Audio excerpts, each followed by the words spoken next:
Good morning from West Texas. This is a review of the Brilliant Bicycles L-Train made by Priority Bicycles in New York City. The bicycle is expensive, brand new. However, in my city, people see bicycles as toys, so I was able to get this bike in 2000 for about $100, and it was in like new condition. Really got lucky. I've ridden it for 5 years. It's almost everyday rider. I ride it to work. Got thousands of miles on it. In those thousands of miles, I've only changed out the tires. And I am getting ready to change out the hand grips because they are getting old. Priority does sell replacements, and they're getting old and cracked. The handlebars are too narrow for me, and I just haven't had the chance to go and find wider handlebars.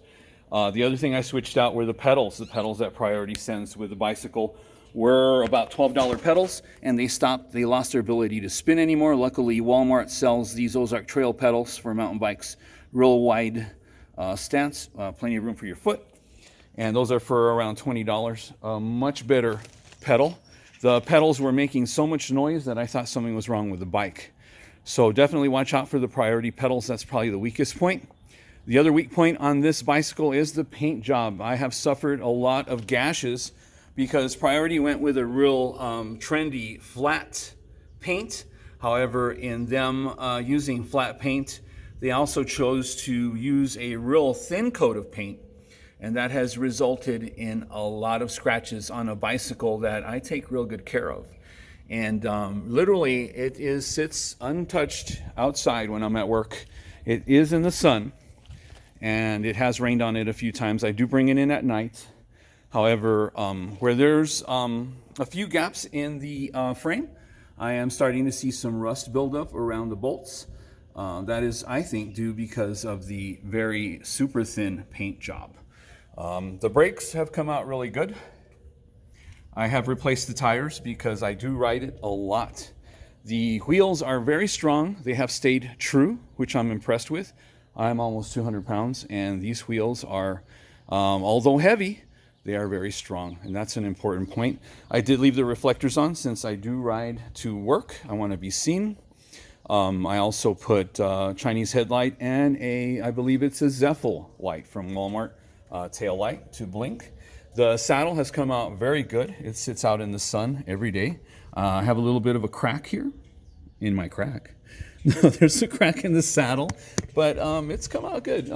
I don't know of any saddle that wouldn't start cracking with a lot of use and time in the sun while I'm at work, and also the elements when it does rain. The belt drive is real strong. I'm still on the same belt. You just have to be careful not to twist the belt because that could damage the internal cords that give it strength. The one thing that I'm very conscious of is that the mount where the cable goes, all this part of the Nexus 7 by Shimano is plastic. So I don't know how much longer this is going to last. So far, there's no problems with it at all. It is making some internal noise, some squeaking noise, and some rubbing noises occasionally. And I'm not sure. I've looked up the Shimano Nexus 7 on their website, and it does recommend that you take the hub out of the casing and dip it in the special Shimano oil that is specifically for Nexus 7 and let it soak in the oil, and that's the way you're supposed to lubricate it. I'm not looking forward to that job. I think that Priority Bicycles labels this as a low maintenance bicycle. However, there is maintenance to be done. And once that happens, I will update you on how expensive it was to lube this hub, take it apart and put it back together again. I'm not sure if I'm going to attempt it or if I'm going to let my local bike shop handle that. Other than that, it has been a very good bike. I highly recommend it. It does seem like a lot of money to pay, but I think it's well worth it. I think it's at around the $700 range right now. I was lucky enough to get it on the used market for really cheap in new condition, and I did switch the tires out. I do use a combination of Presta valves and Schrader valves since these are 700C wheels. Whatever's available. I do use slime because I'm in West Texas. There's a lot of thorns. Other than that, really good value bicycle. I just think the gearing is off. as well. It is easy to pedal on flats. I can get up to about 80 RPM or cadence. However, when there are hills to climb, it does get a little bit difficult because I think we need a couple of more easy gears to pedal. Sorry, there's an airplane going overhead. It's not easy enough to pedal. And if you live in some place that has real big hills to climb, you're going to be lacking. It needs an easier to pedal gear. 1, 2, and 3, great gears if it's flat. Even 4, if I'm going down a hill and I want to pedal, 4 is great. Now, that's where I've never used the top end. 5, 6, and 7 gears, there's no use for those gears. You can be going down a mountain slope and want to pedal and maybe use 5, 6, or 7.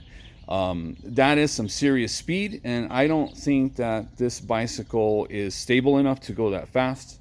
It's not practical, and I think that Priority Bikes really needs to look at changing their gearing ratios or choose another hub. I'm not sure what Shimano offers, but it needs to be easier to pedal. I understand New York City's probably really flat, but where I live, there's some big hills, and I'm limited. Luckily, my commute to work has a few hills, but nothing serious. And it's a shame to have 5, 6, and 7 that you never use. This is not a race bike. It's a very heavy bike, heavy wheels. I'm a road cyclist. Yes, I ride carbon. I use Lycra, but it is a breath of fresh air to just get on this bicycle with street clothes on and not have to worry about a chain marking your pants. So anyway, highly recommend this bike. Just a few weak points, and hopefully Priority Bicycles will take my advice on the gearing. The gearing needs to be set a little bit easier to pedal. Another cool thing about the gearing, though, is that if you're coming up to a stoplight, and let's say you're in a 3, and you forget to shift down, and when the light turns green, you can actually shift without pedaling. And that's something really cool. The bike is shifting right now, and I'm not pedaling. And that's something that's amazing to me. Because with any bicycle that I've ever ridden, you have to be pedaling to shift gears. And then, of course, when you are clipped in, wearing Lycra, stop at a stoplight, and you're in the wrong gear, it's really hard to get going again. This is a fun commuter. Let me know what you guys think in the comments. Like, subscribe. I'll be putting stories from my personal life and from cycling. Hopefully you enjoyed this, and have a good day.